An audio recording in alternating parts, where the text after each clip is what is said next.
Ladies and gentlemen, thank you once again for tuning in to another episode of GOW, the Generational Wrestling Podcast. As always, as yours truly, the 29-year-old piece of gold, the franchise, aka the showstopper, better known as the GOW's resident tribal chief. And with me, as always, I got my tag team partner, my brother, my family. He is the flyest in the room, Mr. 1, 2, 3, pin that ass down, K Breezy, aka EC's resident Isaac Hayes, King Too Cold in the building, bro. What's good? What's good with y'all, man? What's up with the people, man? Man, we got a nice, exciting week of wrestling ahead of us, man. Man. Yeah. So we're not gonna do a review today. We're gonna do a shooting from the hip, man. We're gonna talk about Raw, but we're gonna talk about a little bit of everything, man. And then of course tomorrow is gonna be Dynamite. We got them predictions for Extreme Rules on Thursday. We got the block party Friday. Shit. What up, Kev? And then we got Big Extreme Kev. Rules Saturday. And then we gonna have something special for y'all for Monday. We ain't gonna tell y'all yet, but we're gonna have something special for y'all for Monday. Other than that, man, bro, let's do what we do, man. Let's go. Bang, bang. Let's do what we do. Shoot them up. All right, well, what I need y'all to do is I need you to bend the knees to your king and, of course, acknowledge the franchise of the GOW. And with that being said, all right, bro. So look, we're gonna talk a little bit about a Raw and what happened. We're gonna talk about Extreme Rules coming up and how that card is, panning out. But dude, man, so I was scrolling across the good old Twitter, and I was saying some stuff, man. At this point, I don't know if AEW is just imploding. I don't know if this is a shoot. I don't know if this is a work. I don't know if this is a shoot work. It seemed like every other week, man, we got some type of drama that's playing out on the internet. And I don't really know what to make of it, man. I don't know if it's a shoot, kayfabe, half and half, what the hell. But anyway, man, the latest is the saga that's going on between Andrade, El Idolo, and AEW. Andrade, man, he's been posting a series of tweets saying free Andrade. There's been rumors that he's allegedly unhappy with the way he's been booked in AEW. And I think a lot of us can agree. I think one of the biggest drawbacks with Tony Khan as of late is even though he's debuted some great talent, some surprise talent, some shock talent, the one thing that he's kind of dropped the ball on with many of said talent is that after the first week or two, man, they kind of fall into obscurity and end up in the same situation we've seen him in with WWE now, just under a different company with a different name. Tuco, man, there apparently was an issue. Andrade had an interview. And in his interview, he said, he took issue with Sammy Guevara. And one of the things he said was, I guess Sammy was going around complaining about Andrade hit him too hard in the match, whatever the case may be. And instead of settling it in the ring, man, Sammy went backstage, was complaining about it. And I guess Andrade kind of felt some way about it. Sammy Guevara and Andrade, they exchanged words online. Sammy says that, that Andrade is upset that, he failed to get over twice and that the only reason he got hired was it was a favor hire because of who his father-in-law is. Tuco, man, it's a lot here to unpack. You got Ricky Starks talking about he don't want to be in the pillar conversation, and he's on an island by himself, and he does what he does, how he does it. He don't want to be compared to nobody else that built AEW. He is AEW. With that being said, speaking of AEW, you also got MJF. How he said he was on the first ever All In card, first ever episode of Dynamite, and he is AEW as long as Tony Khan keeps the money rolling. Hashtag 2024. Too cold. A lot to unpack here on AEW side. Let's talk about it. Andrade, El Idolo, Sammy Guevara. You also got Sammy Guevara, who recently just had a little beef with Eddie Kingston, and that was also announced they had some backstage friction. We also got something else, man. We got rumors that Britt Baker, allegedly, and I'm gonna use this allegedly, has been very unprofessional backstage, and that many of the female talent backstage have gone to Tony Khan to complain about, the way she conducts herself backstage. But the word is Tony Khan, man, he is taking Britt Baker's side every time, and that Britt Baker's very good on the politics. Again, like I said, allegedly. So, bro, with all that news to unpack here, man, what you want to talk about first? Man, we can start with Andrade and Sammy. It's obviously Sammy's just getting shock value for entertainment. The one thing that people have to remember about Sammy is that this dude also messed up his own shot. This dude had a shot to go to Impact and possibly win the Impact Championship, but he messed that up because he was acting like a diva. Like, people have to remember, as much as we like Sammy has a diva complex. Like, the dude thinks he's above what he is. Like, yeah, he's a rising star, but he hasn't really done too much to really be putting on the demand that he has. And dude, you also got to understand, man. Regardless of a business, you're still dealing with grown men. All Yeah, right. And how you go about some stuff sometimes, man, and regardless to what you think your positioning is or whatnot, man, it's still a way about going about things. And some people right. just ain't about the bullshit. Like, period, man. You got a problem, man. We can settle it out and we can talk it out, man. But you gonna go to the bosses and go and politic and cry and lie and whatever to push your shit because you want to look right when you know you wrong or you know you coming on some bullshit. Man, that you gonna get that kind of heat. So Andrade is talented. Our biggest Yeah. complaint in WWE was Vince wasn't utilizing them right. Triple What do H you? figured out how to do it, but Vince wasn't using them right, so he left. Then he went to AEW. Now, yes, we do get on Tony Khan. Honestly, I wish Andrade was never a part of the Hardy family storyline. I Yeah, wish he was yeah, never a part of any of that, and he was just Andrade just coming out having good matches. He didn't really need to be trying to come in and trying to be some aristocrat and yeah. trying to talk and nah, man, you just needed to be the mystique. He needed to be the mystique of Andrade, and that was the ball drop of Tony. So if Andrade's mad about something other than Sammy, I understand and I totally get it. Right. And I hope Tony fixes it. But I mean, I'm not putting too much smoke behind Sammy, man, because Sammy ain't been that great lately anyway. There's been times where I thought Sammy was gonna show up and show out. I thought Sammy was past that point, but obviously, man, he ain't. And even more so ever since him and Ty Conti became a couple and they've been doing what they've been doing. It's just week by week, man, he's just been finding ways to just put me off. And I mean, I Right. still Right. like him. It's still Sammy. I still like him, but he kind of going back to that first year Sammy. And I don't really like that. So that's kind of my thing. But as far as what he's talking about, man, look, obviously it's a lot of guys, original AEW guys that feel some way about it. But at the same time, I'm not even, I understand it, but what did you think was going to happen? Yeah. Like, what did you think at some point? We always said, man, if AEW can stick around long enough to get some names, they don't have to get the biggest names. They got a few big names, but if they can get some decent names, man, they can do some things. And some of those Right. decent names have come in and have helped the company do better. It's been on Tony that he hasn't utilized all of them to the best of their ability, but they have, it has helped the company. Yes, the pillars, those who have been there, they have put in their work and they deserve where they are at now. But I feel like some people have forgotten the agenda of what AEW is supposed to be. What did Cody say? It's supposed to be that place that you can go and you can be yourself. You can be you. It doesn't matter if you're new, doesn't matter if you come from other companies. It's an opportunity. So for some of these people to be kind of getting mad because other names are coming in. Look, y'all had y'all time, y'all had y'all shine. But one of the biggest drawbacks was that y'all didn't have too many people that folks felt like was true competition. And now once you started getting FTRs and all these other people, you started having competition. All right, man, look, this is what it is. But there's a yin and a yang to it all. But yeah, I think I rambled enough on that one.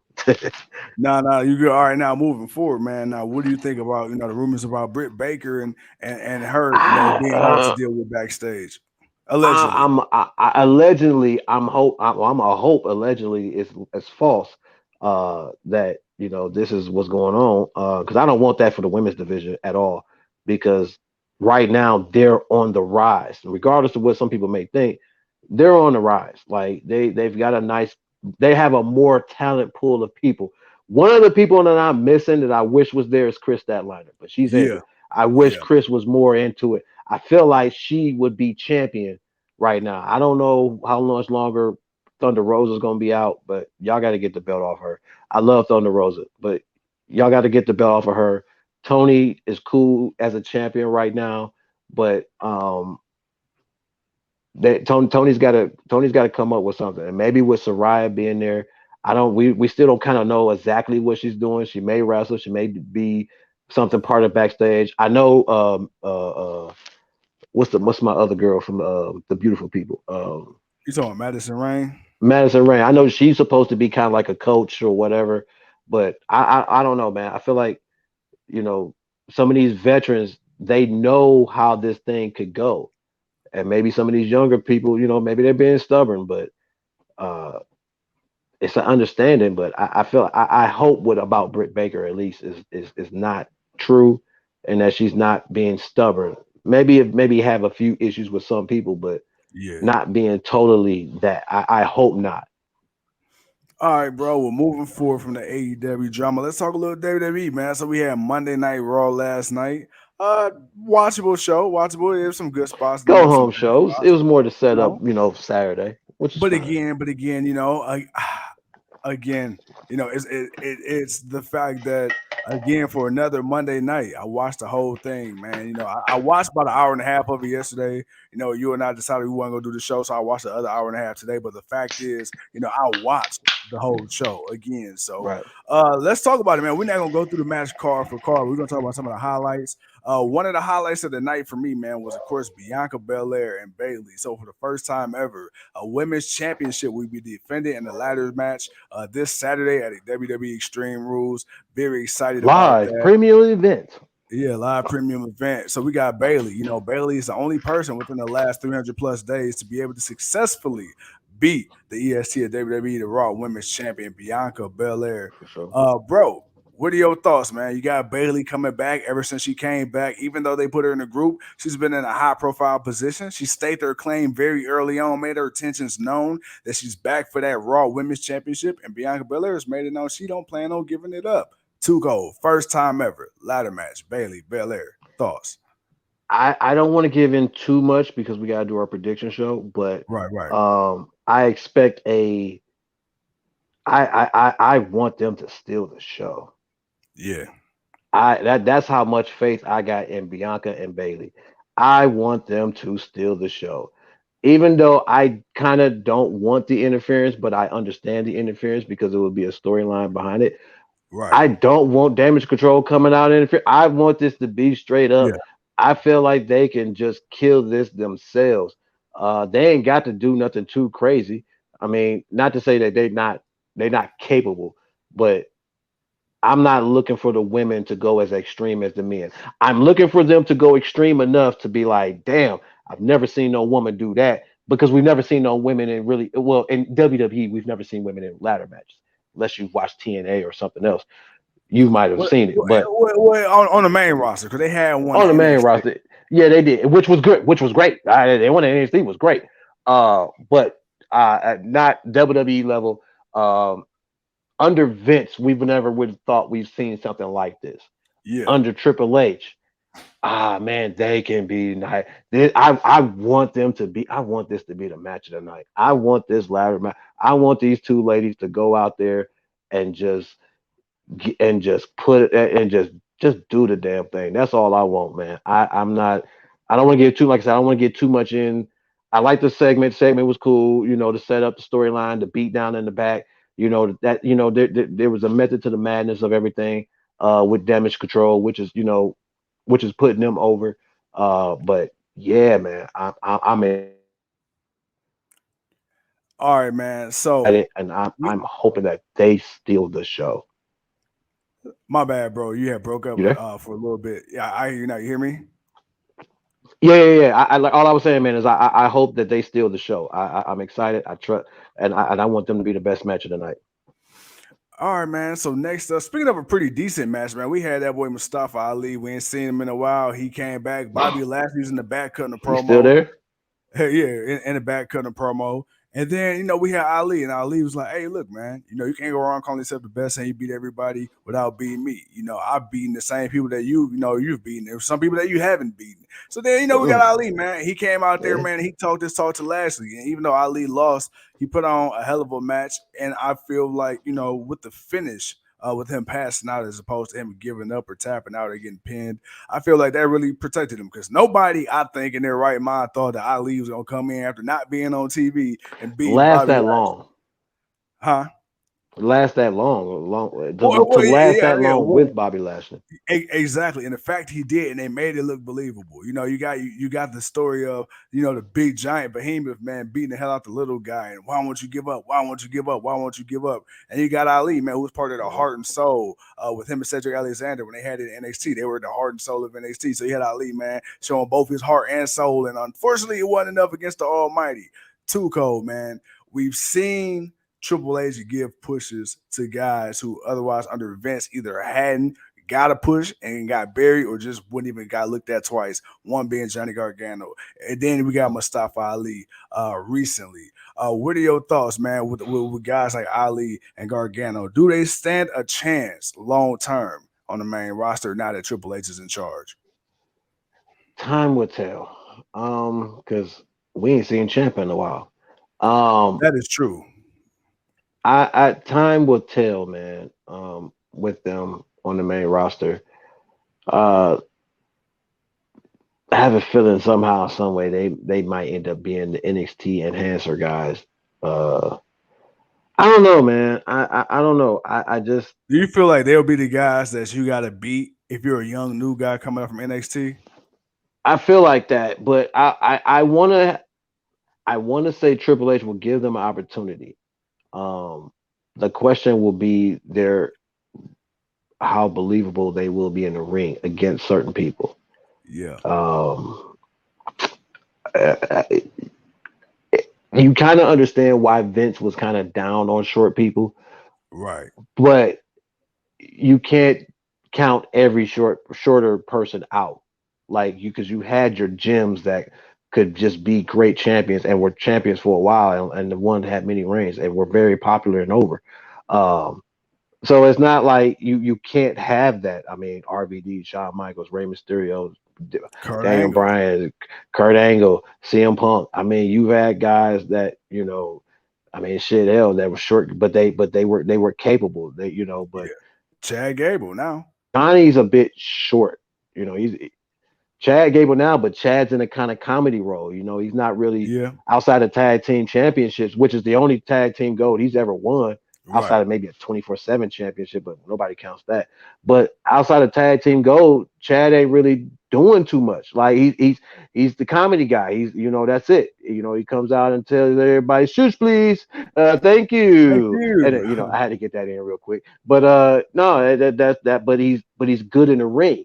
And even if he is there to get beat up by somebody, he looks good because he knows how to work the ring, which all them guys kind of know how to do. But I will Johnny be more than a United States champion? I don't know. I don't think so. Finn Balor's barely getting that love.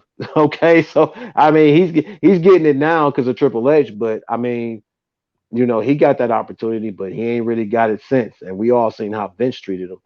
Uh, I want to say it'd be a new day for kind of the smaller wrestler, but some of these guys, it's still time will tell. It's still a little bit too early. Bro, okay. So I want to well, I guess rewind. Actually, I don't know what part of the card this is on no more because we all out of order. Yeah, But we are. okay. We're just talking.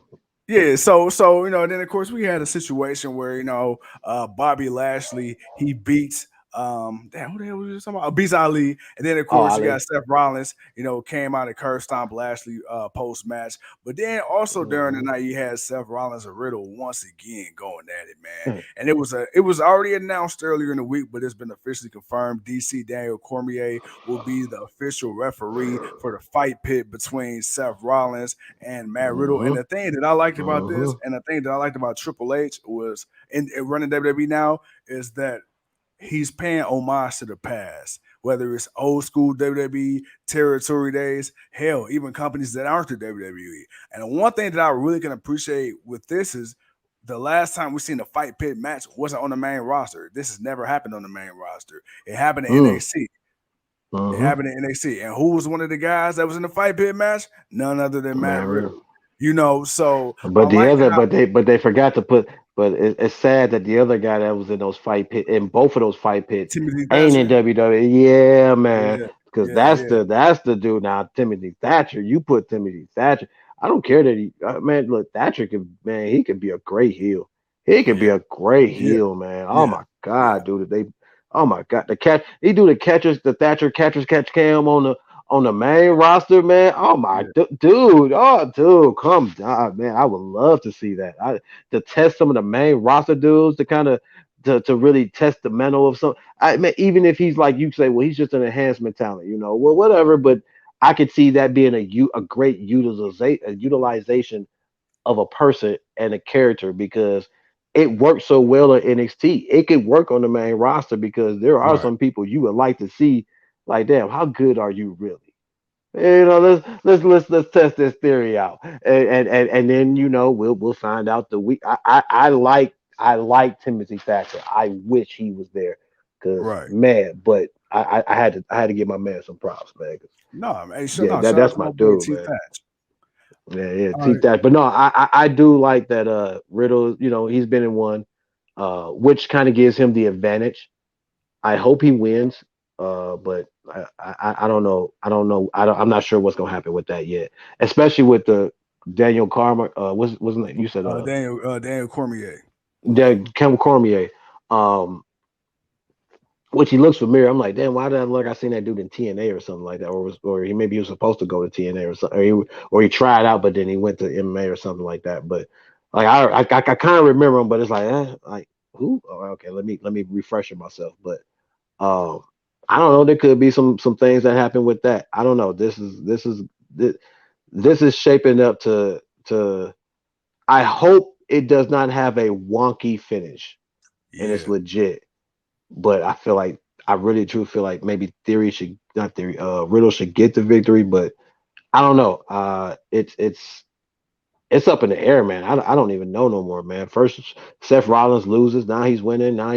Then first Riddle's winning. Now he's losing. Now he's winning. I don't know. I don't know, man. But I expect a beat down. I expect a beat down. He said This is an gonna be the ass second whooping best of match of the epic night. proportions. Yeah, man. Most definitely.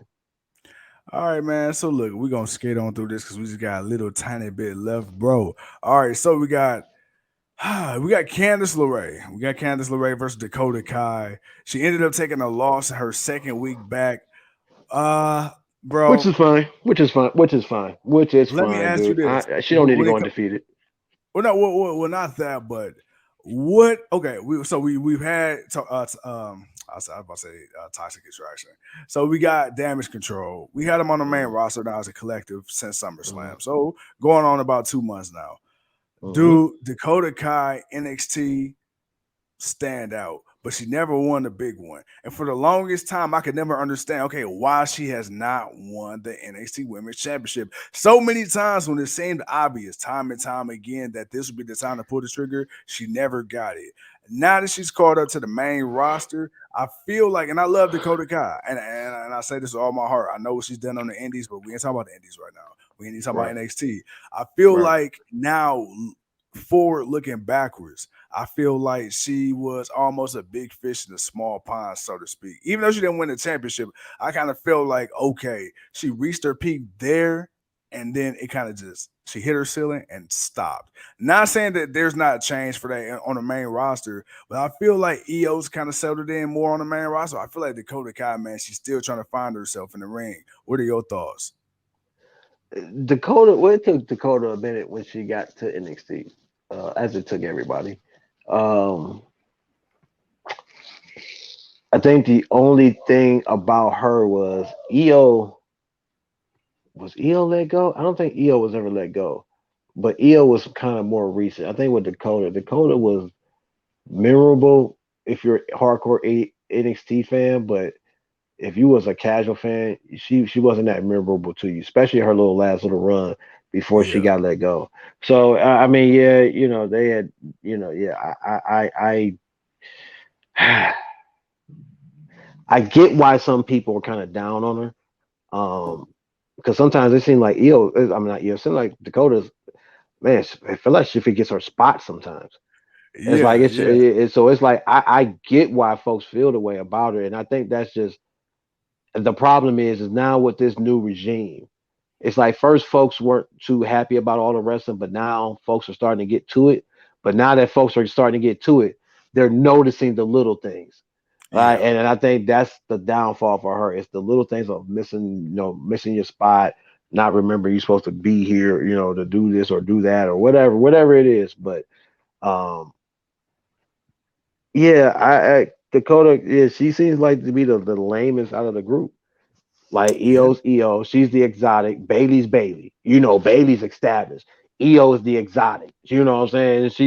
She's coming off the top rope. She's talking the most shit, and you don't even understand what she's saying. It's Oscar again, but we love, and that's what people love about Oscar. It's like we know Oscar says or something because we know she about to go out there and whoop somebody's ass. We know EO Right. gonna do the same thing too. But EO's also one of the big one for NXT. So she's kind of really gotten over, and she has a good following.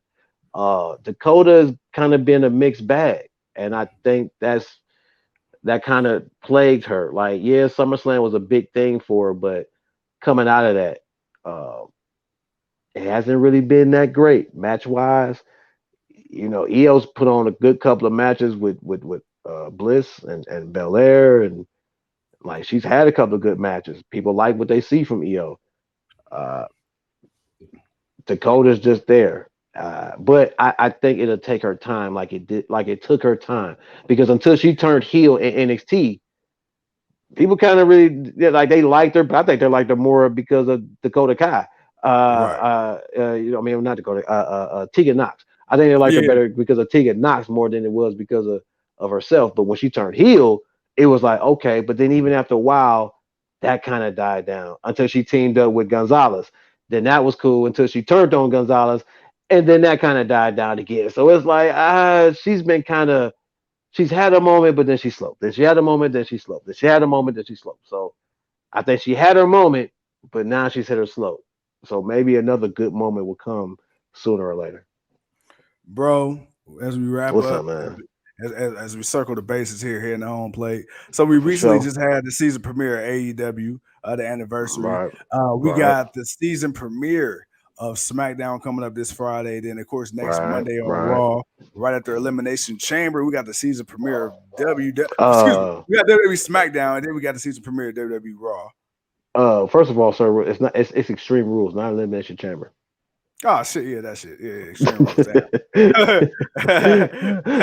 It's actually an Extreme Rules pay-per-view with some damn. Extreme Rules matches. Like there's some stipulation matches here, so it's like some of them kind of like but it's the thought Every of match we're is not going to special. have normal matches on a Yeah. pay-per-view that's called Extreme Rules. Like, come on, man, we need chaos. I mean, who would have thunk it, man? Who would have thunk it? But hey, All look, right, so right. Like, wow, why didn't they do this years ago? They did it. They did it before. Then they just stopped. But why not keep doing it? But no, so man, we but we go got ahead. we got DX coming back Monday, Yeah, man. and it Yeah. seemed like they gonna load some stuff up on Friday, but they really loading up Monday Night Raw. You got DX coming back. You have the Bloodline, including Roman Reigns in its entirety. They showing up. We got Well, a none of them U.S. are gonna be on the Championship. pay per view. You gotta think Yeah, about it. None of them are on the pay per view. None of your main champions outside of your women's champion is on the pay per view. Not the Intercontinental. Only reason the Intercontinental champion is on there because he's fighting in a 6-man tag, but he's having yeah, a match with Sheamus. And I think we need to add that to our predictions. We need to add that match. We'll talk about that later. But that's the only like Bobby Lashley's not defending it. Obviously, Walter's not defending it. You just got the two women's matches, title matches, and that's it. I don't even think the tag team ain't the women's tag team ain't even defending it. So you ain't got right. the men, you ain't got Rome. Yeah, none of them is on there. So yeah, they're hyping up Raw, but it's also the 25th anniversary of DX. So they got to go in with some new storylines because the next big pay per view I think is what Crown Jewel. So Yeah, Crown Jewel, then Survivor Survivor Series. Series. Yeah, so they got to do their build because because Logan Paul's probably gonna be on Raw Yeah. because Roman's coming, so that's gonna be spark something. But yeah, man, we got a nice little week of wrestling, man. Well, look, man, we got a nice week of wrestling. We gave y'all a shooting from the hip. Then, of course, tomorrow we got that AEW Dynamite review Dynamite show coming. Then we got Thursday. We got we got a prediction predictions show coming to you. where Then I whoop Saturday, off in that ass. Then Saturday we got a review show, man. Delusion is a hell of a drug. My man must have forgot. He literally just bought me some food, maybe a week and a half ago. That was in the past. That was in the past. Hey man, you need to know from where you come to know where you're going. That was in the past. I know where I come from. Said, hey, I know where I come from. I come from the kingdom of Too Cold. All right. With that being said, man, look, I'm gonna bring you to the island of reality and relevancy, and I'm gonna let you know right now, man. Hey, hood ass island.